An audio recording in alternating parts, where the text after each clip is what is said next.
and he's just gobbling and he moves away and he never answers you and all you did was that soft yelping, a lot of people think like, oh man, that bird's call shy, or oh, he didn't like what I was saying, so maybe I should change calls.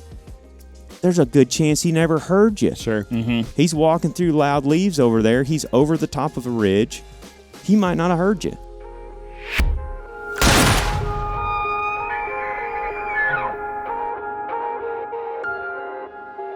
All right, what is up, everybody? I have Erik Barber to my right, and across from us, Aaron Warbritton, repeat guest from the hunting public. We love having you here. It's always a pleasure.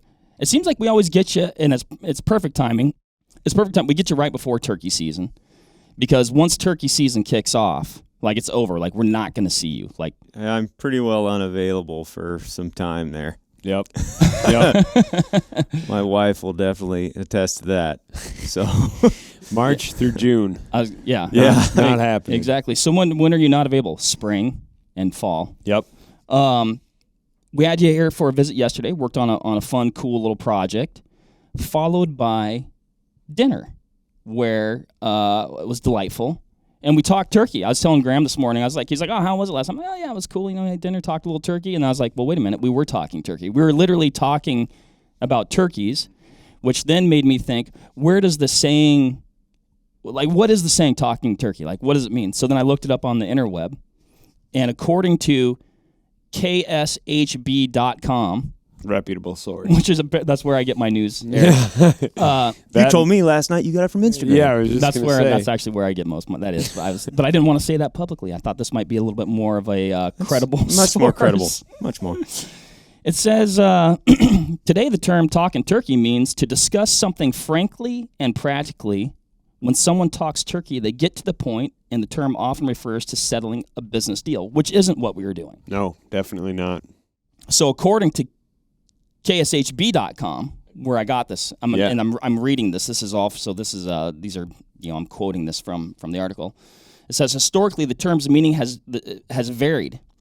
Dictionary entries from the 1800s note that talking turkey has meant both talking about something pleasant, which is what we were doing, like referring to the dinner conversations that occurred during a Thanksgiving feast, and also talking in a silly manner, like the weird way turkeys walk and act, which is also more of what we were doing.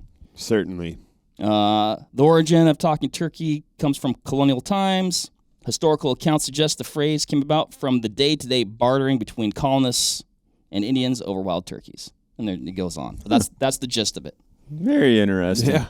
Now the turkey meat of what we're going to talk about today, this is the longest intro ever, is actually going to be turkey sounds, right? Yes. Kind of like what the sounds are. Yep. When to make them, what they mean, maybe a little how to make them. Yep. How do you speak to a literal turkey? Yes. How do you actually talk turkey? Yeah, how do you talk turkey to a turkey? To the actual bird. Yep. Yeah. But before we do that, this is like a cliffhanger. Oh, boy. I'd love for you, Aaron, to talk about the research project that you guys are working on at THP, because that was actually the substance of what we talked turkey about a lot last night, because it's a really cool project, super important. I think and some issues there that a lot of people aren't aware of, but they're pretty big issues if you're interested and care about turkeys. Sure. They are. Absolutely. They're pretty serious issues, honestly. Like, not to be like super depressing, but turkeys are in major decline in a bunch of areas right now. And there's some that are way worse than others. So one of the things that NWTF did years ago when they did the restocking of birds is they helped the agencies follow science to set up regulations. They moved turkeys around into places where there were no longer birds. They reintroduced them. It took an enormous lift on their part to basically get turkeys broadcast all over the place here. And through that time, they did a ton of research, and they continued that research. Well, now we have these declines in all these areas, and Mike Chamberlain, who's a friend of ours, he tells me that, because that's like the first question that you get. Let me back up. First question you get when you start talking about turkey declines is like, well, what the hell's causing the problem? Like, what's the deal? And people have their opinions on wherever area you're at. It's like, well, it's because we got too many predators, or it's because we're shooting too many birds, or it's because our season's too long, or because our habitat sucks and it's gone downhill. And when you look at all the science and you actually talk to the guys that are, researching this stuff every day. Well, Dr. Chamberlain, Dr. Brett Collier, these guys have poured their lives into turkeys for decades, and that's all they do. I mean, so they're obviously a wealth of knowledge, and spending time around them and talking with Mike about this, it's like the best way that I heard him put it is it's death by 1,000 cuts. We've got these major population declines all over the place, and there is a bunch of reasons for it that are negatively impacting the wild turkey, which is why we need to go and we need to perform research in all of these different states, in all these different conditions. We need to test all these different hypotheses so that we know, or we can figure out what the heck is causing these declines. And just so that we can learn more about the bird. Because there's a lot of things that are misunderstood about turkeys. One thing that Mike brings up all the time is we don't know how many of them are out there in a lot of places because they're almost impossible to count. Maybe out west it's easier because it's in open landscapes, but in the southeast, out east where it's just nothing but timber, turkeys are extremely hard to count. So, number one, we don't know how many of them are actually out there. And the states need this type of information so that they can set season dates and limits and regulations, whatever. Anyway, long story short, we've really jumped on that bandwagon of the research first type movement, if you will. It's like, well, we know we got a problem, but we need to learn more. We just don't know enough. Like at this point, if we just jump in with all these opinions and we start going wild overboard and we don't have answers yet, well, we could negatively impact the bird. So performing research is top priority for us. So we started working with Mike last year and helping them raise some funds to get a project off the ground in Alabama. Mm-hmm. And that's the one that we're real excited about this spring. We're not the guys doing all the heavy lifting here. I mean, I spent some time with Mike and his grad students in Georgia last year. And like I was telling you guys last night at dinner, these grad students are out there. Yep. And a lot of them are turkey hunters, and they're giving up lots of their season to research these birds and to accumulate all this data. And it's a small group of people that are doing this. I mean, there's 4 or 5 students down there that are working with Mike on several giant study areas to accumulate all this data. I mean, working nonstop. And they're learning so much all the time. So they did a bunch of research in Georgia. They wanted to get some stuff on the ground in Alabama. And Mike told me how much money they needed. He said they needed $35,000 to help purchase song meters so that they could place them on different areas in the state. And he was wanting to put one in the south, one in the middle portion of Alabama, and one in northern Alabama. Yep. Basically a trail camera for audio capture. Yes, that's exactly what it's doing. And it looks like a trail camera, honestly. I mean, they climb up in the tree with climbing stands, and they put them, above the mid-story where it can capture audio from a, greater distance. And their software is so sophisticated now. I mean, I may butcher this because I'm just a redneck here talking about this. Like, if you guys want to hear, like, how this all goes down officially, professionally, go listen to Mike. Wild Turkey Doc. Yeah. Follow him on Instagram and go listen to podcasts that he's done because he's the professional. I'm just trying to reiterate some of the things that he's told me. But these song meters, I guess, in effect, in the software that they have been working on now, they track and count gobbles every single day across the landscape, and they can learn all kinds of things with this type of data. It's like, especially on public land where they're hearing, on average a set number of gobbles per day, and then the season kicks in, major hunting pressure comes in, influences the birds, and then all of a sudden gobbling activity, as you would imagine, dives. And they can track all of that and then relate it back to all sorts of other things that are going on in the turkey's world. As far as like peak breeding goes, all of those things. They can, and they're doing that in conjunction with tagging and tracking individual turkeys. They're doing GPS tracking. They've done all sorts of studies on toms, hens. They're trying to predict nest success. I mean, without going too far down the rabbit hole, they got a lot of irons in the fire. But one thing that they wanted to get established in Alabama was these multiple study sites across public land. And we helped them raise, the check ended up being just over $38,000. And some of that came out of our pocket, like I was telling you last night, but the majority of it came from our viewers. Yep. And this is the first time I ever did anything like this. Yep. So I just told Mike, like, look, Mike, I'm going to write you a check for this stuff. I'm going to try to get some support from our viewers from it, but I have no idea if we'll raise $5,000. I don't know if we'll raise 10. And over a period of like 2 days, we raised like $20,000. Like, people hopped on it immediately. Unbelievable. Yeah. And then we took a bunch of money out of our pocket and finished that out to get to $38,000. He said 35, but then he's like, if you guys have the ability to donate a little bit more, I can use it for, these extra few song meters at these study sites. It's like, heck yeah, we wanted to do that. And the reason, and you were asking me last night, like, why didn't you keep going? Right, that's what I was gonna say. Like, which I think is like a really cool testament to Mike. He's like, hey, we're not trying to get everything we can. Anyway, right. Go into that. Yeah, I mean, that was kind of my whole deal from out of the gate was like, Mike, I don't know anything about this research. I just know it needs to be done. You're a credible guy. Your students are working their butts off. Like, we want to try to help you guys however we can. But if I'm going to ask our viewers for money, I want to be able to go down there and show them where this money is going.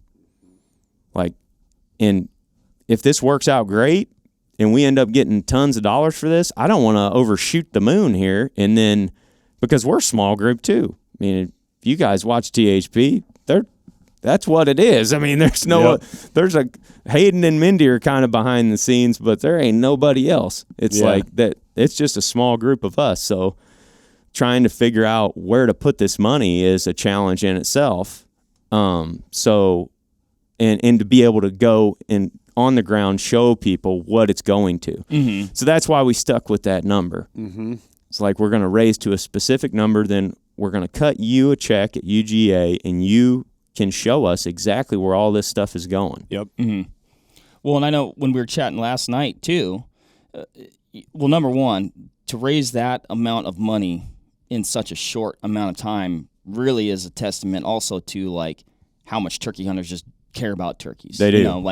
And somebody might make the argument, well, you're just raising it because you want to shoot more turkeys. And I know in my heart of hearts, like, that's not the case. Like, people are like genuinely worried about turkeys, right? Especially in the Southeast. So when they saw that this was going on in Alabama, they were like, yeah, we agree. We need to do something. Yep. Right. And then talking with you last night, you were fearful. I mean, you saw that coming in 2 days, and you're like, well, hey, we got to, let's we had to turn the brakes faucet a little. off. We got to shut this thing down because you didn't want to. I guess overpromise, underdeliver, or like you said, like, well, how do we show people? Because that's obviously important to you guys. Like, hey, you donated this much money. Like you said, we need to be able to show you where it went. Yeah, and that's what we're going to do here in a couple weeks. That was the initial plan in the first place, was to get that money to him, let them put it on the ground, then we'll come back and we'll revisit it at the beginning of next spring. And all this has happened in like 9 months. It's been a little bit. It's actually been about 9 months. Yeah. Because it was last May. Yep. When we started this whole deal up, it was towards the end of turkey season. And I couldn't believe the support we got just overnight. And there's a lot of people who were asking like a week later, because we shut the donation page off once we hit, the numbers we got to, because we want to donate some of our own money to it too. Mm-hmm. So we shut the page off, and people are like, we want to donate, like, open that page back up. It's like, no, don't get the cart ahead of the horse here. We want to just make sure we can get, like you said. But anyway, we're going down there, and we're going to film all this here pretty quick to show people where it's going. And in the past 9 months, Mike has taken that money, and he's went to work with the University of Auburn, Turkeys for Tomorrow. I believe, I could butcher this, but I think it's the Alabama Wildlife Federation. I don't know if that's the correct name. But point is all these groups, Dave Owens Pinhoti Project, he's donated some money to Turkeys for Tomorrow for this deal too. All these groups, including Mike and his students at UGA, sort of came together. Yep. And now it's like this huge project. It went from 3 study sites. Now they've got all these extra sites on top of it. They're doing more research in addition to gobbling studies, which I'm going to talk to Will Goldsby, I believe is his name. Mm-hmm. He's the guy that heads up the Auburn turkey stuff. Yep. I'm going to talk to him a couple days after we talk to Mike about what they have going, because they're doing studies on, I believe it's like, oh man, I'm going to butcher this, but it has to do with like jakes and I guess gobbler fertility and when they become fertile. Like, can jakes successfully reproduce, or do they have to be 2-year-old birds before they can reproduce, and so on and so forth. They're learning a bunch of stuff on that frontier as well, but they're all collaborating on all this research that's getting done. So the project, started out relatively small, and now it's got all these people that are pushing it forward, which is super exciting, because that's exactly what we need. We need everybody kind of coming together, working together to learn more about the birds. Yeah. I mean, it's cool. Like, it's good for like different people or different groups with common missions to do independent research. Particularly, I'd say if everybody kind of comes to the same conclusion, like there's a lot of value in that, but there's also a lot of value with these different groups with a common mission, pooling their resources, pulling biologists or even funds, so you can execute like a project of this scale. Yeah, and a huge pain point for state agencies and NGOs, non-government organizations, is communication and outreach. Mm-hmm. I mean, this is nothing that Alabama, Game and Fish hasn't been saying. Like, they've been asking for support and for people to get involved and trying to increase advocacy for wild turkeys. But it takes groups like you guys, THP kind of sharing that message, for people to start moving the needle on that. Like an example would be if Alabama Game and Fish asked for fundraising, it probably would have been a little bit different turnout than if THP asked for fundraising. So that's where we get in this hard, difficult conversations with the hunting communities of where you need to put your mind space and where you need to get involved. And that's right now, we're at a pivotal point, especially in the Southeast, where we're past the point that people need to get involved. So we're kind of reacting. It's bad. So, and I think we should probably get into that, because I know we chatted about that last night, but maybe go into a little bit of the Poult to hen ratio, some of the other stats, and I guess the graphs and what they indicate as far as population metrics. Well, this is pretty simple, which is good, because my redneck brain can only take, so much of it. I'm fascinated with learning about this stuff. So anybody that's doing research on it in the last couple of years, I've been trying to dive in and learn as much as I can about it, because before that, I'm just a redneck turkey hunter that loves a turkey hunt, and I also love the bird. Mm-hmm. Yep. So I want there to be turkey hunting for the future generations of turkey hunters, and I want there to be turkeys. I think all of us kind of want the same thing in that regard, to some degree. But anyway, back to the Poult thing. So this is pretty basic. If a hen is averaging 1 poult per hen every spring or less, she's not replacing herself on the landscape. Yep. So you're making less turkeys, basically. That's kind of the marker. If you're over 1, ideally you want that number to be up around 2 or more. Yeah. But if you're under 1 poult per hen, or floating around that 1 poult per hen, and you're doing that for several years in a row, you're not replacing her on the landscape. In fact, these numbers have dipped below 1 polt per hen. For continuous years. You're not making enough birds. Yep. You're just not. And when you're harvesting turkeys in the spring and their habitat quality is going down, habitat's becoming more conducive to mesopredators, trapping's going away. I mean, you're looking at all these different things, and it's hard to just point your finger and say, that's it, I got you. This is the reason. Right.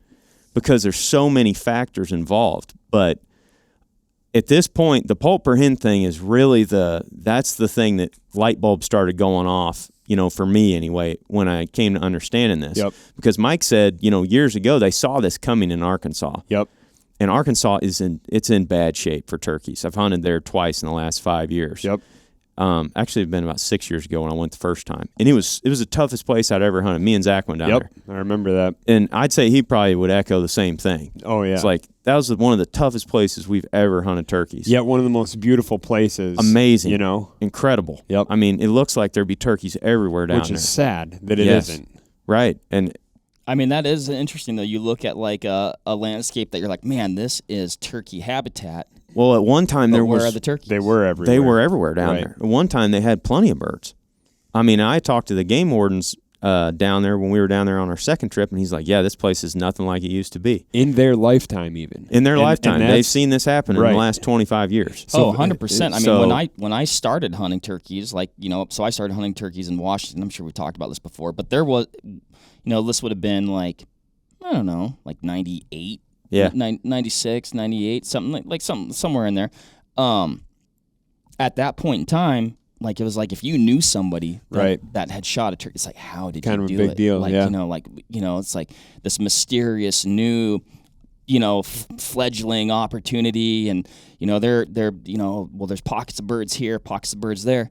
It didn't take long where people are complaining about turkeys as pests in their yards. Yeah. It just that population skyrocketed. People get content. People get content, and a lot of that was due to work from NWTF and other groups like that. I mean, it got to a point where I was like, hey, it's over. We did it. We did it, everybody. And then now it's kind of spooky to see, like you said, in our lifetime, and really a very, in the grand scheme of things, a very compressed timeline. You're starting to see these major declines, particularly in the South. But those trends aren't necessarily, if you live in other areas with maybe healthier or sustaining or even maybe still, on the rise populations, it's worth taking note. Well, the thing we talked about last night, too, is like turkeys can rebound really fast. Like if that poult per hen ratio goes to 2.5 or 3 birds, whatever, if it's over 2 for a year and they have a good hatch, then the next year you're seeing birds big groups everywhere. Of jakes. Then the following year you're hearing a bunch of toms in the woods gobbling. Yep. It's like within a year or two after a good hatch, these things can rebound. Mm-hmm. The problem is that the precipitous declines over time. It's like if you look at some of these states, they've had 1 or less poult per hen for like 8 or 9 years. In 1 year in there, they have a good hatch. It's like that ain't going to work long term. I mean, if 70, 80% of your hatches are, well below average, even below 1 where they're not replacing, you're going to have a declining population. Well, and you look at how long a turkey just lives for, like the lifespan of a turkey. Yeah. And then you picture that graph, at least in my mind, the way I'm interpreting what I'm hearing, eventually you hit 0. All while tag. Oh, it's not good. Tag opportunities are increasing, which is the spooky part. So you look at COVID and everything in the last couple of years, like turkey. I think Mike said this the other day, and I've looked at this data too, because as you know, we've been big into R3 stuff for a long time. So we look at all the data from the different agencies and everything, and I think turkey hunters had fell by like 22% up until the pandemic. And now everybody has got time. I mean, with anything, it's like, you were saying with camping yesterday. Mm-hmm. It's like now they're selling piles and piles of campers, right? But they have the same amount of campgrounds available. It's like everybody and their dogs wanting to do outdoor recreation and hunting and fishing and all these things. And now we have all of this added support and momentum. But to your point, Rick, it's like they got to have a place to go to hunt them. And you gotta have turkeys to hunt. Mm-hmm. Yep. And that's the hard part too, is as hunters, people need to start self-regulating. Right now, the regulations aren't structured in a way that is necessary, may or may not be. Hopefully this statement ends up eating crow, but we talked about pre-April 1 openers and stuff like that, and the fact that shooting birds before the breeding season isn't conducive to increasing turkey populations.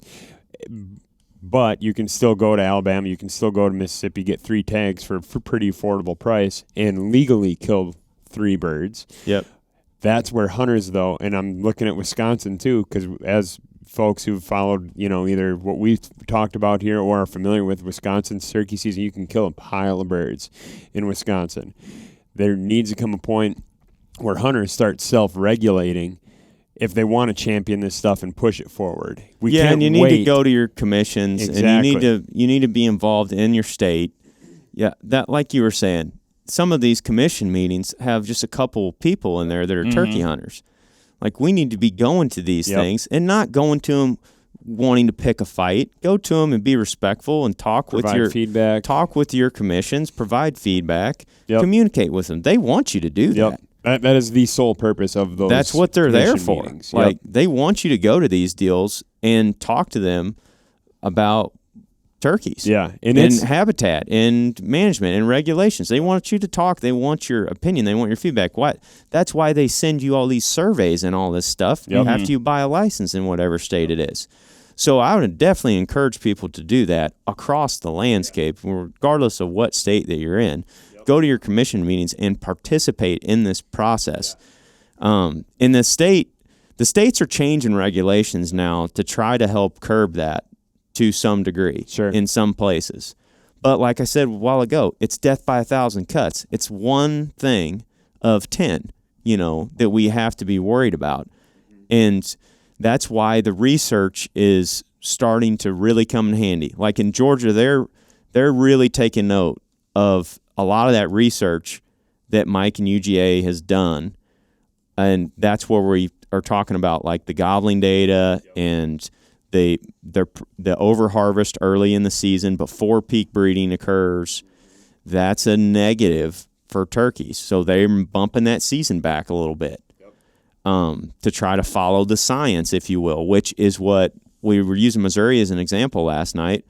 Missouri has followed that science for my whole lifetime. I've never been able to hunt past 1 o'clock in Missouri. Mm-hmm. You always have to stop at 1. That's designed to give the birds their time to breed in the afternoons and the evenings with no pressure. You can only kill 1 turkey the first week of the season in Missouri, which usually doesn't come in until after the middle of April. They do that by design to come in right after peak incubation occurs. I think that's right. I believe it is anyway. I could have those words mixed up. But anyway, the point is they want to give the birds time to breed and do their natural thing, fertilize hens, and then take them off the landscape, because science has shown that you can remove a pile of your 2-year-old gobblers and 3-year-old gobblers after the breeding has occurred, because they're going to replace themselves the following year. Yep. But if you remove a bunch of those dominant toms, as Mike says, before peak breeding occurs, you're throwing a wrench in nature, essentially. So you really, and it's doable if you have sustainable population levels. But right now, all that's coming into question, obviously, by this poult per hen deal. Right. Mm-hmm. And to kind of wrap this back around to Arkansas, what we were talking about earlier, Arkansas was declining steadily for a while, and they were seeing this coming. And they're looking at these charts and graphs and everything, and it's very similar to what happened there. And now Arkansas's got a heavy lift on their hands to get reintroduction processes. They may need to do that in some areas, because I went there. I'm telling you, I went there in 2016, I think, and it was the toughest turkey hunt I'd ever been a part of. We still end up killing a turkey, and we did hear some birds. Mm-hmm. So it wasn't like there's no turkeys here. It's not like entirely doom and gloom. It wasn't entirely doom and gloom. We went back 3 years later. It was doom and gloom. I went to the same locations where we'd heard 2 gobblers, saw a handful of hens and a couple jakes a few years before that. We walked 3 miles of a sand road that had turkey tracks all over it 3 years ago, and I did not find a track. Jeez. And I did not hear a bird. And we went and we would sit over river bluffs in areas where you would think on perfect morning you'd hear 4 or 5 gobblers easy, nothing, not a peep. And it was we struggled to even find sign. We hunted for a week straight and eventually got on 1 gobbler, and we almost killed him. But I don't know if I would even felt right doing that at that point. Then you get to a point where, like you said, Erik, you're talking about self-regulation. It's like, man, should I? You want to because you're a turkey hunter and you love it and you're passionate about it and you look forward to it all spring, and maybe it's your home state or you traveled there. And you got to take this into account too. That was just our experience. Right. That's a small Yep. That's another thing It's we a got to be single careful about. It's testimonial. like I'm getting into kind of my opinion on my Sure. experience there, from 5 days or whatever. Sure, like a So snapshot. you got to take that with a grain of of salt. That's a small snapshot of what's going on. But I've heard that echoed, and obviously they have major declines. Like the state acknowledges that, I think. And the good news is there are very clear things for people to do. Hearing this, like, what are the next steps? Like, people can get involved. Obviously, we talked about getting involved in their state agency, commission meetings, Commission all that meetings, stuff. huge deal. And then the other thing is, well, I guess 3 things. Self-regulation, big part of it. And third is predator management, getting into that. I would say the 4th thing, and this is my opinion, but I think it's the most important thing, is habitat. Yep. And I'm just learning about this. I mean, we've done some habitat work for turkeys in the past, but I didn't know what the hell any of it meant. I don't know what these plant communities are. Like, I just know what looks good and what doesn't, and I know where I see turkeys and where I don't at different times of the year. Mm-hmm. But we had the Land Legacy guys down the other day to do some burning on the farm, and we also did some timber improvement and stuff, most of which was for turkeys. Yep. And Mike Chamberlain told us last year, if people really want to make a difference, everybody go out and try to improve some small piece of turkey habitat somewhere. Burn a couple acres that hasn't been touched in years. Yep. Go in and do some mild timber stand improvement wherever you're at. Maybe you're doing a hack and squirt or whatever. Just removing trash species from the timber. Because these, maybe you're disking an old field or something to add some disturbance. Okay, right. People think about land management as food plots, but in reality, you can do so much more because turkeys are creatures of just, they need the landscape to be disturbed. Yeah. When we talk an awful lot about, like, the importance of public land and this, which it is. Like, hands down, it's super important. But, this is one of those spots where probably a private landowner has more leverage to have an impact. I might get in a bit of trouble if I go try and burn some state land. Right. And some of the agencies that are handling that themselves with your $100. Right, exactly. That's what I was going to say. Some of them do a good job of putting that money right back into the habitat, and some of it occurs on public land. Yep. That's not one size fits all. You and I have both been to public areas that were like, man, they need to do a lot of work here, and then we went to another area in a different state. It's like, holy crap, these guys have been working their butts off to make this place way better for turkeys. Yeah. And for all the wildlife, for that matter. So but that's kind of the deal with public land, to your point. The thing is if the majority of turkeys live on private land, they don't live on public land across most of the eastern wild turkeys range anyway. Yep. And if you have small impacts, if every one of us has a small impact on a small piece of private that we got permission to go on to or that we own or whatever, and then you kind of get a neighborhood together doing that, then you can really make some hay quick doing that. Like at Dad's in Paris, where I'm from. We just got 100 acres. But my neighbor Leon over there, the guy who was in our trapping video, he's got some land right behind his house that's a half mile through the woods. Leon's been doing a pile of trapping all winter, and we've been letting him go on our place and trap. He's caught a bunch of coons and possums and everything else. Yep. And then on our place, we burned 8 acres of an old CRP field that's full of fescue, which is terrible for turkeys. Okay. We burned that. Now we're going to go in a month later and spray herbicide on it to kill that fescue, and then all those native plants are going to come back. That's the plan, which turkeys and quail love. Yep. And I bet you there's turkeys in that field today after we Definitely. burned it in places where they literally haven't walked in 10 years hardly. And not to mention, too, it's way easier to burn and cut, to burn CRP, burn even a timber burn, or, remove invasive tree species than it is to put in a brand new brassica food plot. Oh, yeah. It's cheaper. Way All you easier. need is a drip torch and a chainsaw. And a brain. And a brain. You need to be smart about it. Absolutely. Go to the Land and Legacy guys' website and check them out. I think because they know what's up when it comes to that stuff. Yep. That's for sure. Those last two things are such big things And the cool part about it is I think oftentimes when we're stuck with a situation like this, or, we're being reactive to something of this magnitude, and people are like, man, like, I care about this, but what can I do? Like, what can I do? And I mean, those are very tangible, doable things that you can do that will have a dramatic impact. Not to mention, if you're into turkey hunting, you like being outside. If you haven't trapped before, like I've done very, very, very, very little of it, but I'm super interested in it. I mean, it's just another excuse to get outside and trap and benefit turkeys and, learn how to trap and learn the landscape, learn new animals, behaviors. I mean, there's all kinds of stuff you can do. That's the thing with the agencies right now are reacting to try to help this situation a little bit. But trapping predators and creating more turkey habitat is reactive and proactive because you're setting the birds up for success moving forward. If you basically take that stance and are like, okay, I'm going to learn how to create turkey habitat. Sure. And this is stuff you can do on small property. Like we just did this on 100 acres, and Adam and Matt helped me design a kind of a plan that we can use moving forward. Like every year we rotationally burn one section of it.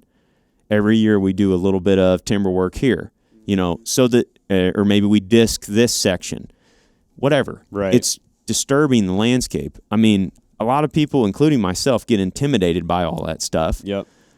But it's really quite simple. Yeah. And there's no reason to get intimidated. The main thing is to go out and disturb the landscape a little bit. Yep. And that's going to help them in itself. Absolutely. Our farm hadn't been touched other than the food plot for 10 years. Yep. And it wasn't hard for them to figure out where we shot the turkeys. Yep. Of course we shoot them in the food plot. Yeah. But it's not just because, oh, wow, it's an amazing food plot.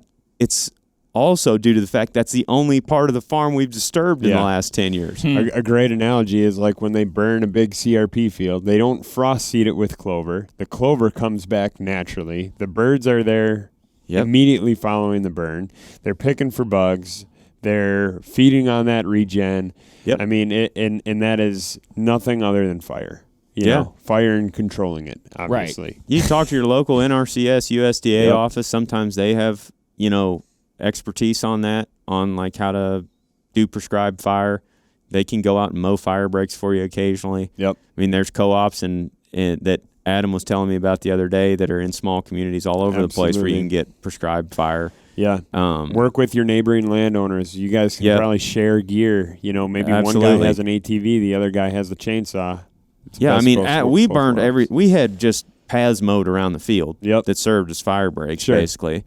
And these guys just used a leaf blower and a couple of drip torches, and I walked around with a rake. Yep. And that's pretty much it. Yep. I mean, we called the fire department before we did it, just to let them know what was going on. And you got to do it under the right conditions. Yeah. Understand burn bans if there is one. Yep. You have to check in all this stuff before you do it, but it's doable. It's possible to do that. Yep. Absolutely. And NWTF has done some stuff. I think they've got like a burn wagon or two in northern Missouri right now that you may be able to call and rent to bring out to your property. It has all the equipment and everything that you need. I don't know if that's I think that's right.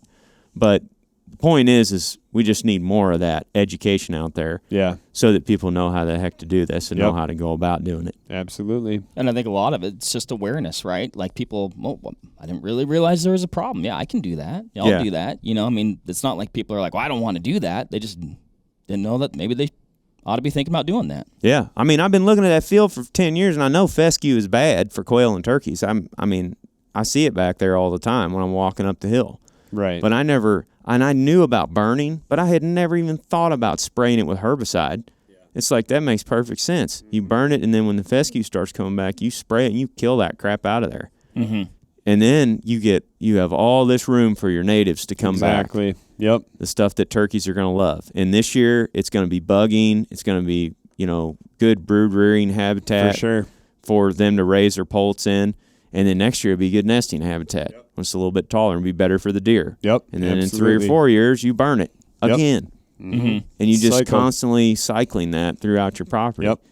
Absolutely. Doesn't take much time. Once you figure out how to do it, it's not bad. No. It's just like people just need that push to get out of your comfort zone. Yeah. Give it a shot. Mm-hmm. Yeah, it's tough to do something new or try something new, like just because you don't, but like you said, it's not rocket surgery. You figure it out eventually. And Yeah. hopefully not burn anything important down in the process. Speaking of something new calling techniques. And if you are trying to gear up and learn something new for this spring, we're going to switch gears Oh, well segued, Rick. to what we have on the table. For those watching on YouTube, Yeah. we've got an arsenal of turkey calls here. Wouldn't call it an arsenal. But they look like they've seen wartime. They have. But yeah, I think that's Very smooth. I don't think people are going to notice that transition at I all. don't think so either. I was actually debating. I'm like, should we actually just do 2 podcasts? Negative. We're transitioned. We're fully transitioned. We're coming in hot. I got one more. I've got one more comment. I'm going to undo the transition. And it's like I want because I think it's positive. Like we're kind of talking about like, oh, we've got this negative situation, but I find everything that we've talked about like so exciting at the same time. Opportunity. Like opportunities to like really get after it and make a difference, and hopefully see these turkey populations like where they are, a little bit declining, or in some areas a lot declining, just potentially flourish. We got to learn more. We got to do more. Yep. It's pretty much the gist of it. Mm-hmm. All Absolutely. Right. Turkey calls, as promised. Yeah, there's a lot of different sounds that a turkey makes, Aaron. Mm-hmm. You got clucks, you got purrs, you got yelps, you got cuts, kikis. You said cuts twice. Maybe that's a good sound. It might be. But what's kind of like what do they all mean? Do you know, or is it just what do they mean? Like we talked about, when do you use them? How do you use them? When do you use one over another? When do you use them in conjunction with one another? Like what's your take on turkey talk? I'm fascinated by the whole thing. I love listening to them, and especially watching them interact with each other. But I'd say it's probably fair to say that nobody knows for sure what in the heck they're saying. However, the more you listen to them, the more realistic you can get with your calling to sound like them. And I've found that really helps. That definitely will take you to the next level when it comes to calling in turkeys.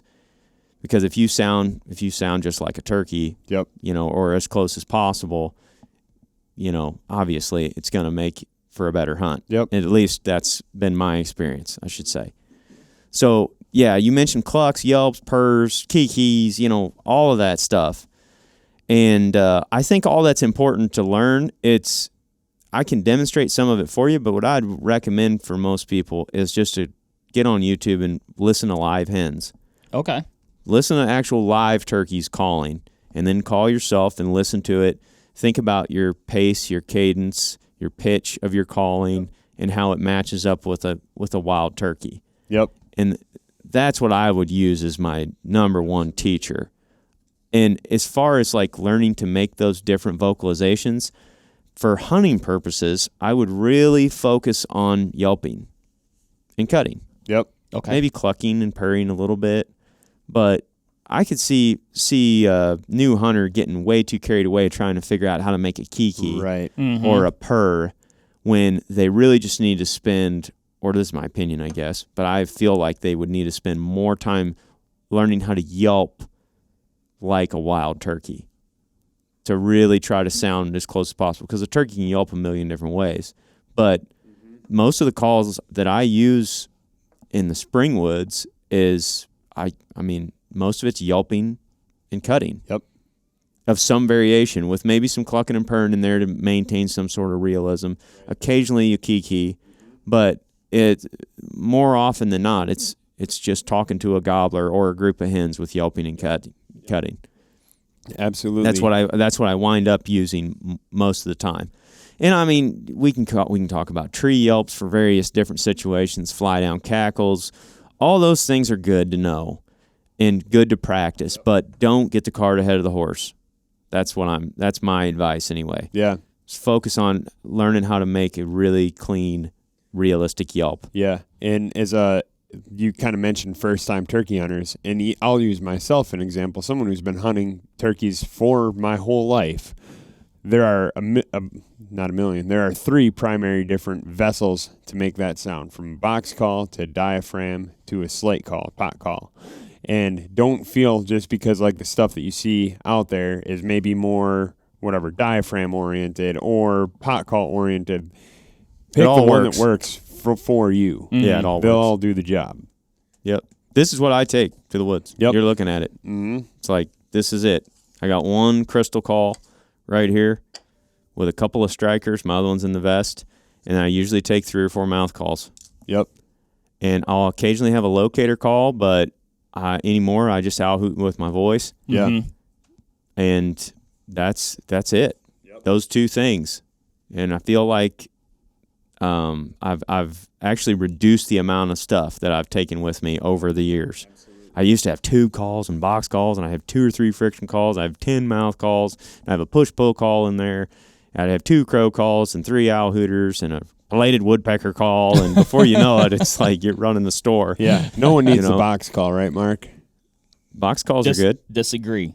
Erik and I had a is there a box call debate on the table? There I is think not. this actually settles the debate, not. Mark.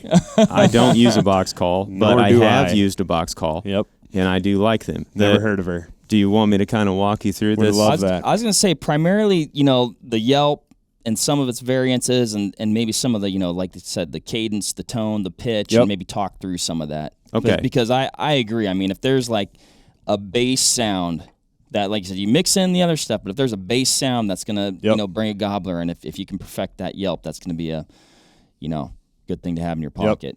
I'll yelp a bit here on this one. It's just a mouth diaphragm.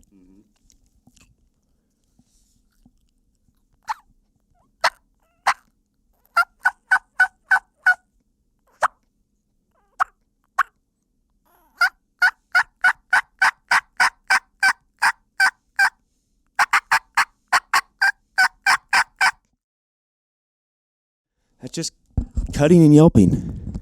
Sorry, I'm a little out of breath. No, that was good. Yeah. I would have been a dead turkey, I think, with that. But it sounded like, so to me, I'm going to walk through kind of what I heard there, like maybe a couple clucks. Yep. Going into some yelps. Yep. And then a few cuts and like excited cuts, kind of like that Yeah, chatter. Yeah. I started off kind of quiet with just like a plain yelp. Just a real simple plain yelp. Honestly, that's... If you just learn to do that and learn and focus on just trying to get close to turkeys without being detected, you'll kill them all day long with that. Mm-hmm. Yep. Just with that softer stuff, just that softer yelp. Mm-hmm. But then I raised the volume a little bit, and I got a little more excited. You can kind of hear that back end rasp coming in the yelp. It's like, yeah, like that.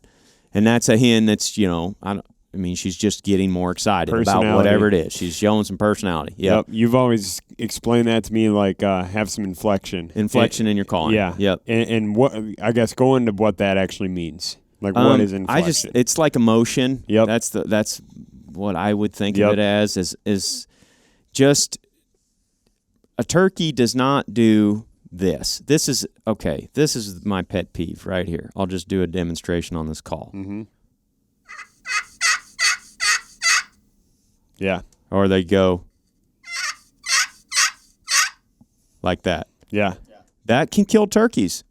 That actually will kill a lot of turkeys when it's in a very specific mood. But that does not sound like a turkey. Yep. There's no inflection to it. It's just a plain, single note yelp. Yep. Essentially. And like I said, it can work, but if you want to take it to the next level, you got to figure out how to throw in a little more realism in there.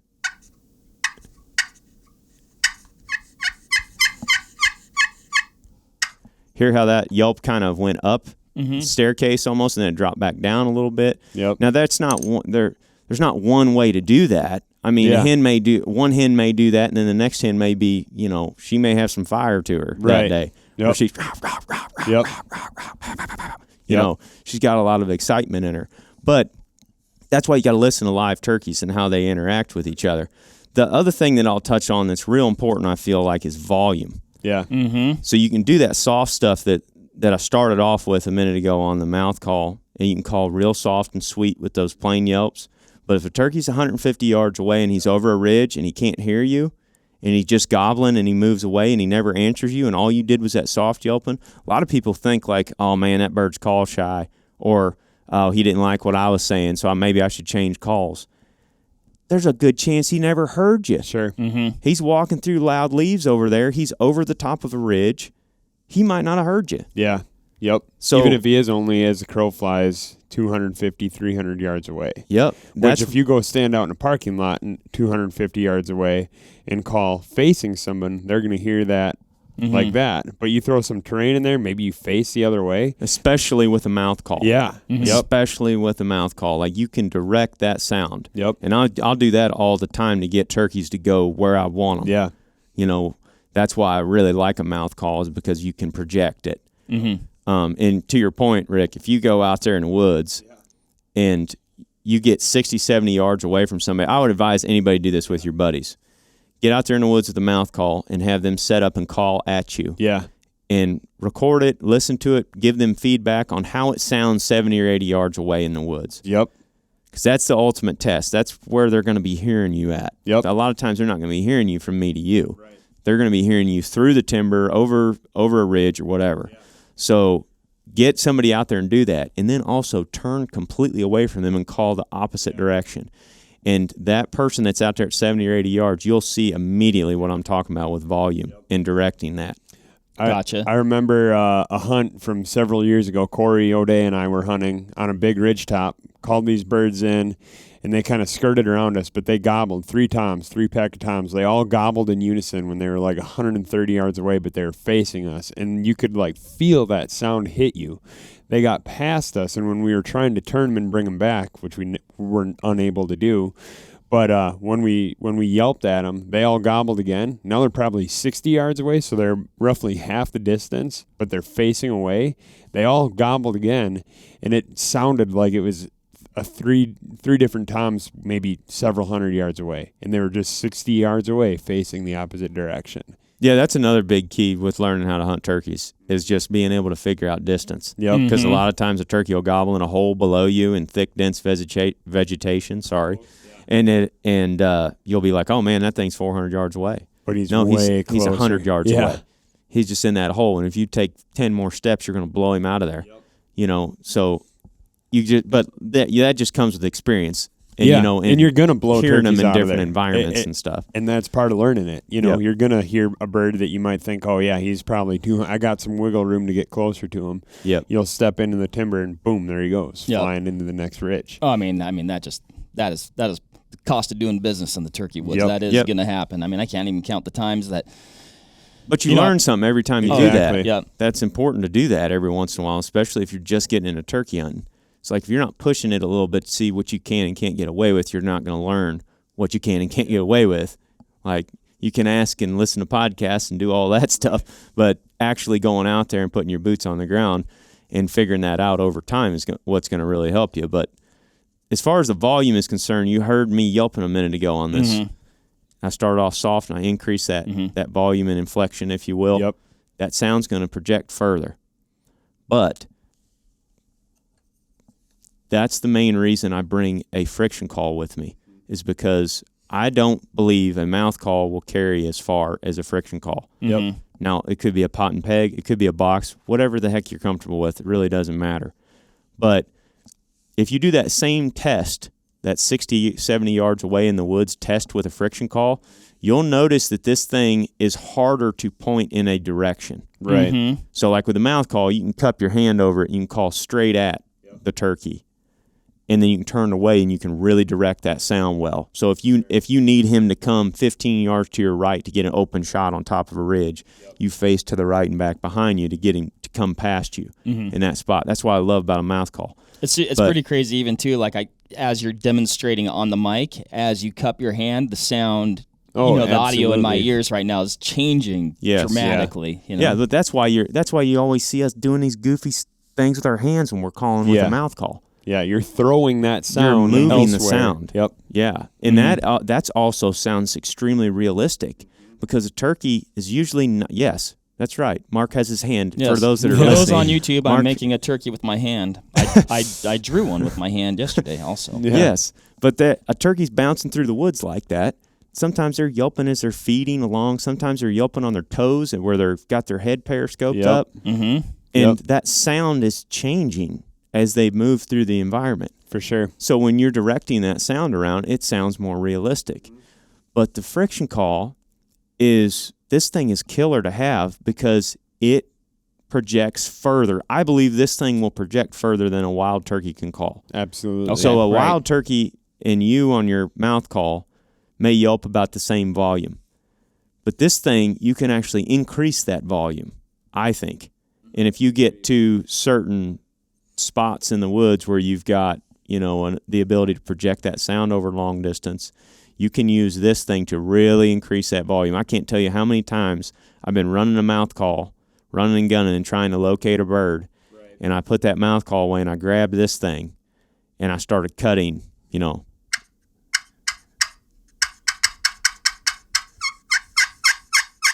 Hear how that's ringing your ears almost in here? Right, yeah. And I started cutting on that and all of a sudden, he gobbles. I mean, Yep. it's all. I mean, it's just like you said. That's just like that inflection, that emotion. Like he almost can't help it. Right. Like Yeah. it's Well, just, it's also because I think he can't hear you on Yeah. the mouth call. Right. Like, I've done that before, too. I've put a guy 150 yards away out in the woods, and I've went out there and done that same experiment and had him run a mouth call with a little bit of wind and vegetation, and you can barely hear it. Yep.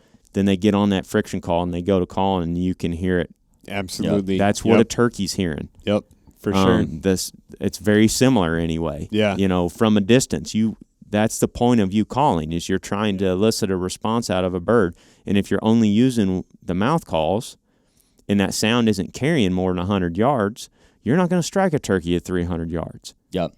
And you might walk by a lot of birds. Absolutely. Yep. Or walk into them. Yes. And then now you've done it. Do you kind of ramp that up too? Like start off a little soft with the mouth Yep. call, escalate that a little bit more, and then go, okay, now it's time to break out the big guns from maybe that even same spot, because you're like, oh, this is likely turkey spot, and then now you're hitting the friction call, casting that sound even further. A lot of times they won't gobble until like third or fourth series, Yeah. especially if it's mid-morning. If it's mid-morning and a Tom has had hens for 2 hours and he hadn't been doing much for gobbling, or maybe he flew down and he gobbled for a while and nobody showed up, so he just went about his day. And he's changed his mood. He's pecking around the woods, eating bugs or whatever else. It may take you a few series to put him in the mood. If you watch a turkey's head color change sometimes in the spring, you may see a gobbler that's pale. He's got his snoot up, red head, kind of, and he's just pecking around the field, not strutting, not exhibiting any of the breeding behavior. You call to him, and a lot of times they'll pick their head up and they'll look. Then you call to them again, and then you just watch their demeanor change. Yep. Their head color starts changing, starts getting a lot more vibrant. Maybe they pop into strut a little bit. Then you hit them again, and pow, that draws the gobble out of them. And after you've watched enough of them do that, you'll understand what I mean by using multiple series. Yeah. People are afraid to call. That's a problem sometimes. Because when a hen wants to talk, she talks a lot. It don't matter if she's on heavily pressured public land or, whatever the situation. We've heard them do this all the time. I've also heard hens creeping through the woods and they yelp one time. Yeah. Literally, they go, Yeah. and that's the only sound you hear. So it just runs the gamut. Totally runs the gamut. But the point is that no matter what environment you're in, or at least every one of them that I've ever been in, when a hen decides to get fired up, they're not going to hold back. No. And that's why I said you do that 3 or 4 series. To your point, you may start off with like a real simple plain yelp like that that's going to carry about 100 yards, because you don't want to blow his hat off. If he's right there and he hears that, maybe he's close enough that he just fires back at you and you can set up. Sure. Then you pick up the volume on the second series, give it 10, 15 seconds or whatever, maybe move 10 feet. Yep. Just change your position so it sounds more realistic. And then you come back with with some cutting and a little bit louder yelping. And usually like the third or fourth time, that's when you get them. Yep. When you really pick up that volume, when you yelp louder, and you can hear the sound carrying further through the woods. And then that draws it out of them. And now you've found them. Yep, absolutely. I picture some of that being like, if I was just talking to you guys or whatever, you're like, or whatever, maybe you're at the any human interaction, you're like, hey, what's up? you might be like, oh, what's up? But if you're like, hey, Right. you're going to look, and then if you're like, get over here, you're like, oh, I'll get over there, Yeah, if you're trying to get somebody's attention across the floor of a trade show where there's people running around everywhere, you're not gonna go, hey. Yep. Like that from 30 yards away. Yep. You're going to have to throw something at the guy or yell at him. You Right. know, Yep. I mean, it's no different with turkeys when you're in the woods. They got to hear you to gobble if that's what you're trying to do. Like if you're trying to get one to gobble to your calling, he's got to hear it. Yep. Yep. I really liked what you said, too, about just changing your position about 10 feet, 15 feet, whatever. It doesn't need to be much. There's plenty of examples that I think you can draw back on where, you get a bird gobble, and maybe you're sitting there, you call at him a couple times. Maybe he's standing there just gobbling his head off, and he does that for 30 minutes and sometimes even up to an hour. Whatever. Then when you change that, maybe you move 10 yards, 15 yards, you sneak to a nearby tree, you drop back, put some distance between you and that bird. Sometimes that's all it takes for him. That's natural. Exactly. That's what they're used to hearing in the woods. Yep. They're used to hearing other turkeys talk to them and drift around the woods. Absolutely. And especially if you're in a bunch of scratching or something like that. Yep. A place where he's familiar with. Maybe he doesn't come over there immediately. Maybe he stands around and gobbles. Heck, maybe he walks the other way. You can go chase him, or you can sit right there in that scratching and just shut up for a little bit. Because they know where that sound is at. Trust me. They can when he answers you at 250 yards, answers your call, he's got your spot pinpointed. Yeah. Yep. They have like this sonar ability. It's just wild. And sometimes they'll be there in 30 seconds. Sometimes they'll be there in 3 hours. Sure. But you don't know. And there's more than one way to skin the cat. I'm not saying that you need to go around the woods just calling as loud as you possibly can. There's definitely, times to do it and times to not do it. I mean, heck, there's, like I told you a second ago, a hen, one time we were creeping through the woods and I was just yelping real soft, real calm morning, and I just heard one yelp, and I knew it was a turkey. So we sat down, and within 10 minutes we had a longbeard strutting right there, walking behind a hen. And she heard me calling, and she did not call. The only time that either one of those turkeys answered me was with that one yelp. And then they came all the way in. She got up on a log about 10 feet from me, poked her head up. She'd been feeding the whole way in. She knew exactly where I was at. She got up on that log, poked her head up, and she looked right down there where I was at, and she did like a little 4 or 5 note plain yelp. She was expecting to see me right there. She didn't. So she was calling. That's what I think was happening anyway. Now, that's within reason, but I obviously don't know what's inside her head and what she's trying to say. But that made sense to me at the time. It's like she's got her Tom. Her Tom's got her. They're cruising around the woods. He's hanging out with her, strutting. He's not gobbling. He's not interested in going to another hen. But she heard me calling over there in a spot where there was some scratching where turkeys had been. So it was natural for her to drift through that area and then look for me once she got to that spot. Yeah. But that's just another example of, sometimes calling less is more. Oh, yeah, absolutely. In a situation like that, or just being in an area where turkeys like to be. I mean, I've sat there on a call and raked on one for 15 minutes and then took a nap. An hour later, woke up, hit it, boom, bird gobbles right there. Yep. It's like, where the heck has he been? He was either there the whole time and just didn't care an hour ago, or he's just moved in and here he is. Sure. Absolutely. I mean, and I think both those things happen frequently. But you're talking about the dilemma. Do I stay? Do I go? Do I chase him? That turkey obviously knows where I'm at, and I've had it work out where I've stayed and got him. I've had it worked out where I've gone and got him, and then I've had it work out oftentimes where I go to get him, and then I've been in some open more. They end up right back where you were just at. Yeah, like farm field stuff, and I'm like that. So he is like if I was sitting there right now, that turkey's dead. Yeah, 100%. Happens all the time like that. Yep. That's another thing too is don't let distance fool you. Ideally, if you got the terrain and the vegetation to get tight, that's what we usually try to do. But if I'm hunting in big hills like hardwoods, rolling ridges, and I'm on a ridge that's just torched with fresh scratching, fresh droppings and stuff, and there's a bird gobbling deep, like 400 or 500 yards away and over a ridge, but he's answering everything that I'm using, I'm going to think real hard about just sitting right there. Yeah. And then maybe you hear him for a little bit, and then he goes quiet, and then you're like, well, where the heck did he go? 15 minutes later on the point of the ridge, Yeah. as soon as they just know. They just pinpoint your freaking spot. And you'll notice they'll talk more to you when you get to a spot where they're used to hearing turkeys. Mm-hmm. So it's like you're in all this fresh scratching where a turkey has been and where the flock uses often. Yeah. So when he hears you up there, it's totally natural. Mm-hmm. It's like, oh, yeah, I've heard this before.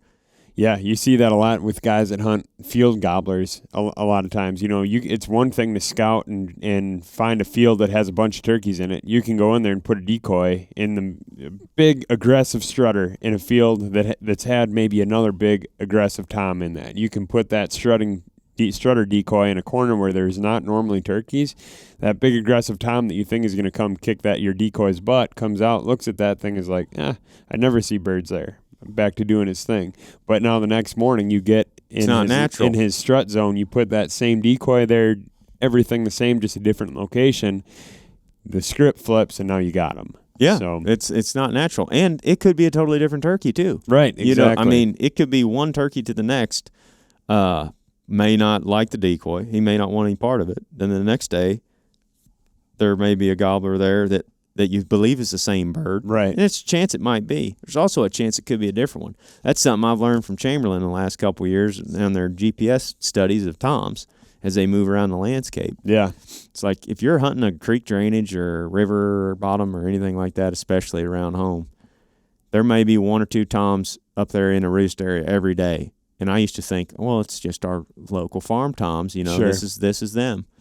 But the data suggests otherwise when you look at it. Interesting. It's like they move around and they rotate through those environments. So I've had this exact same thing happen. Like in Alabama last year, we hunted a turkey in the same spot 2 days in a row. Both days, gobbled twice on a limb, flew down, didn't say a peep. Yep. Third day we went in there, it's like, man, I want to go hunt a different spot because this thing is not playing. Third day we went in there, same tree. Bird gobbled 1 million times, it seemed like. Came in on a string. So it's either the same turkey and he's just in a different mood on that day, which is possible, Yep. or it's a completely different tom that just showed up, shuffled the other one out, and he's moved on. Maybe they switched places. Yep. Who knows? Yeah. But there's permanent roosting sites around within their range, and they rotate through those. And what's interesting is a lot of times they're in positions in the tree above that mid-story a lot of times where they can hear the other roosting sites. Yep. You ever set up on a turkey and hear him gobbling, and then you hear one just real faintly in the distance, and they're answering each other, and you're like, oh, that one bird, he's 500 yards away. He might be in your freaking lap in an hour. Absolutely, yep. 100%. You don't know because they can sit up there and they can hear each other. They know where that spot is because they've been there. Right. That's why being in a spot where turkeys want to be is super important. 100%. Yep. Yeah. You talked about scratching a little bit earlier. Yeah. Being in areas of scratching where turkeys likely to encounter other turkeys, right? They're used to it. And we talk a lot about calls, but that can be a call too. Oh, yeah, no doubt. You want to sound like a turkey. Turkey's going to make noise, especially in dry leaf litter. And scratching like one with some soft calling and stuff is realistic. That's worked tremendously well in the past too. Is that a more of a, hey, they're in pretty tight, I'm trying to get them to come that last little bit, or can it be effective even at a little bit further distances Sometimes I just throw the kitchen sink at them because I don't really know what, I guess I feel like I can kind of gauge them based on their mood and what they're doing, but if one thing is not working for an extended period of time, I'm not going to keep doing that. Sure. I'll just throw out an example. I feel like talking situations is the best way to explain this because it's so dynamic. It's always changing. But we rolled up on a gobbler once in Alabama, had a bunch of hens, it was midday. He was strutting hard, wouldn't gobble. Hadn't gobbled probably all morning. He had 5 hens with him. Like he's got not much interest in going anywhere. Right. He's just floating with that pot of hens, but he's strutting hard. And we could hear him drumming just right over the hill. And no turkeys were being vocal, but you could hear him scratching in the leaves. So we just made a setup, scratched in the leaves, and started calling real soft. And eventually I saw him pop into view about 100 yards out. And when I could see him, that's when the game changed. Because I could watch him and I could hear and see the hens. And a gobbler isn't just like, a lot of times they're not just on those hens the whole time when they're floating around the woods with them. There's times when they lose them for a couple minutes and they got to kind of panic a little bit and re-find them. Now they're good at doing that, but when you're watching this bird as these hens are drifting around, he spins around and he struts in one place for a while. He walks behind a tree and then all of a sudden he pops his head up and he's looking. And you can tell he's exhibiting a different behavior than what he has been for the last 10 minutes. It's like he's been strutting hard. He's been able to see a hen most likely for the last 10 minutes or hear them. Now he's trying to figure out where the heck they went. And that's when I called at him. He got behind a tree where a tree was in between him and I went, he poked his head out around that tree and heard it, popped in a strut. Then he took another few steps, looked again, got behind a tree. I got something in between me and him. I redirected that sound back behind me. Yeah. Picked up a little bit more inflection, popped his head around the tree and looked, pop strutted again. I'm like, we got him now. Mm-hmm. And here he come. Right in. Nice and slow, strutting every 2 or 3 steps. Because perfectly natural. It's like he knows they're right here. He doesn't need to gobble, draw attention to himself. Yeah. He just needs to find them again. So all of a sudden he's hearing that scratching and that soft calling, which is what he's been hearing all morning around his flock, and we bring him this way 80 yards and kill him. Yeah. Instead of him drifting over following the flock of hens. In that situation, do you think it's to your advantage to either have or not have a decoy out? Oh, I don't know. Just depends on in that particular situation, I don't think a decoy would have helped anything. Yeah, I agree. Because we were in so much good cover and up in the edge of some thick grass. We had hens walking around behind us that he couldn't see. He had to come over there. He had to come over there within gun range to see that sound. Right. Yep. Now, on the flip side, I think calling real loud could have hurt us. Because if we'd have called loud at that thing, maybe he gets fired up and maybe he starts gobbling, and that gets us excited, But we're also drawing attention to ourselves. Yep. He's gobbling, and every one of those hens that he's been with all morning is hearing all that. Yeah. And if they have any desire to get back to him, they'll go back to him. Right. Mm-hmm. Because that's the thing. It's like, I want these hens to keep naturally kind of forgetting about him for a few minutes. Right. You're trying while I get his attention. I'm only wanting to talk to him. I don't want to broadcast this all over the place. Like, I only want to talk to him and just see if I can pull him over here. Because if I start cutting and yelping on that glass right there, I'm talking all of them. Mm-hmm. Right. And then it becomes an unpredictable situation. A hen could come in behind me and bust us. A hen could hear him start firing up gobbling and go back to him. That happens all the time. So I've seen, it's just a dynamic changing situation all the time. That is interesting. We don't use decoys very much, though. We occasionally do. But I'd say we probably run without decoys 80% of the time. Yeah. Yep. I like that situation, trying to just, like you said, you forget nothing's going on here, and you're just trying to subtly break them off. Yeah. Keep them looking. If you can hang with a gobbler that's got a bunch of hens, you can kill him. Yeah. You can. But you've got to be really careful not to spook them, and you've got to be really close. Because if you're not within 80 to 100 yards, you're going to lose track of them because they're just doing soft stuff. They're just scratching in the leaves. Right. You're going to hear drumming occasionally.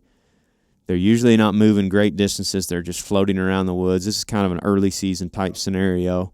Yep. And when they get more than a couple hens with them, those things are tight-lipped. Oh, absolutely. Like they'll gobble twice on the limb in the morning and fly down, and they may not gobble again until the next morning. Yep. Mm-hmm. I've literally hung with them all day.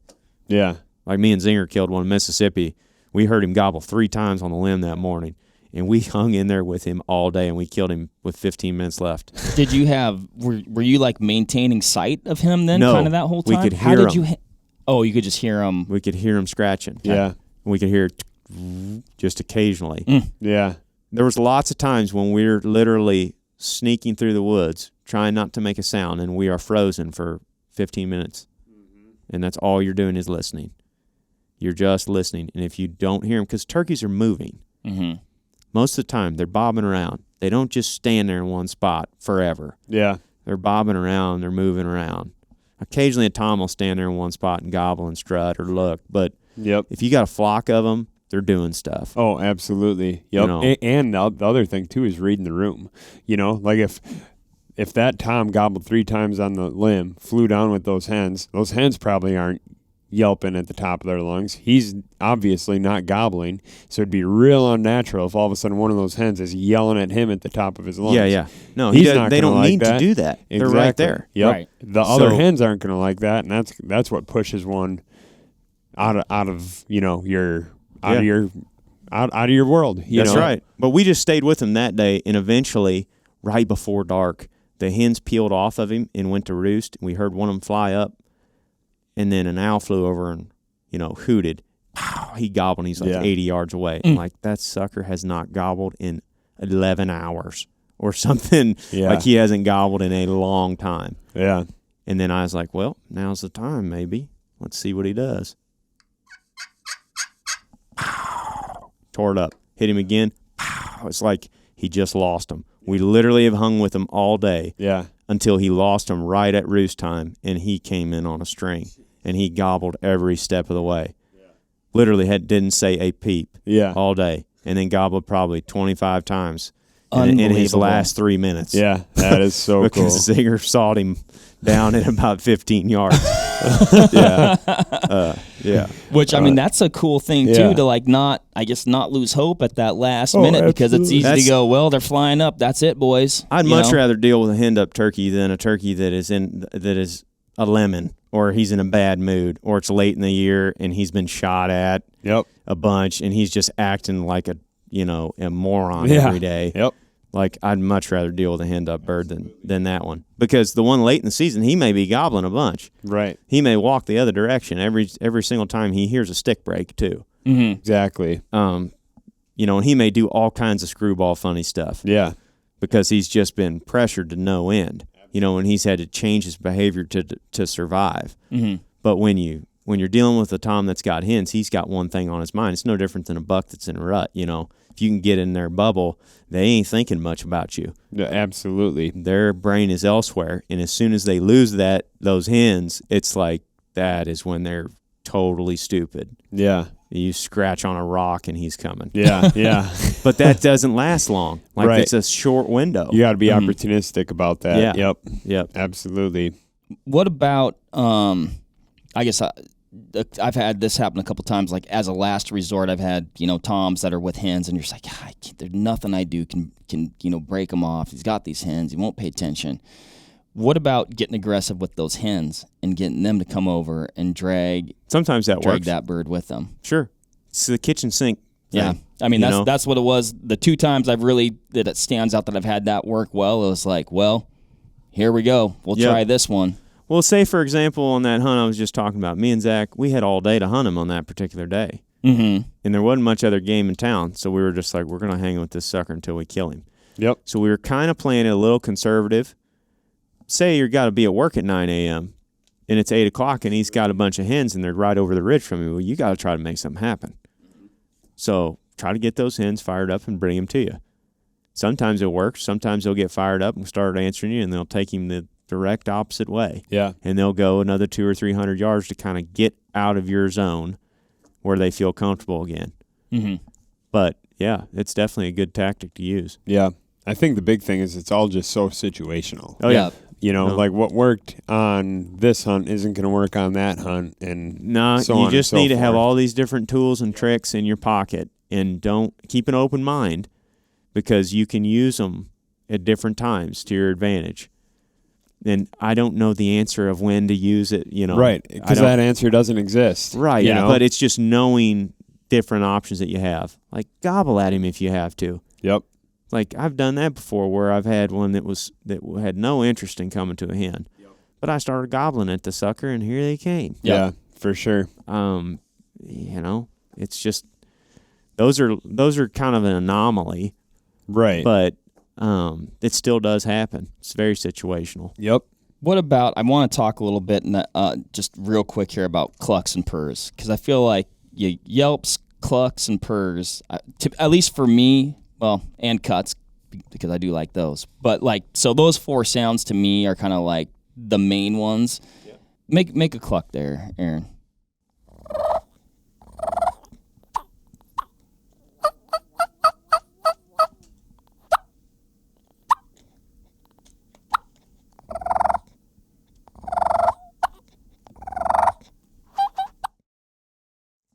real soft. Just real soft stuff. I mean, that was like, again, it's interesting.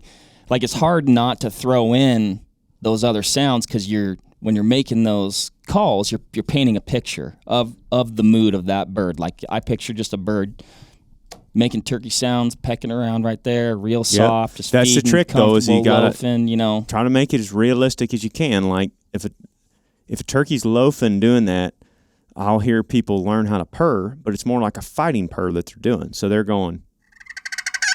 Yeah. Yeah, that's like, two jakes or two hens going at each other. That's more aggressive. It's like.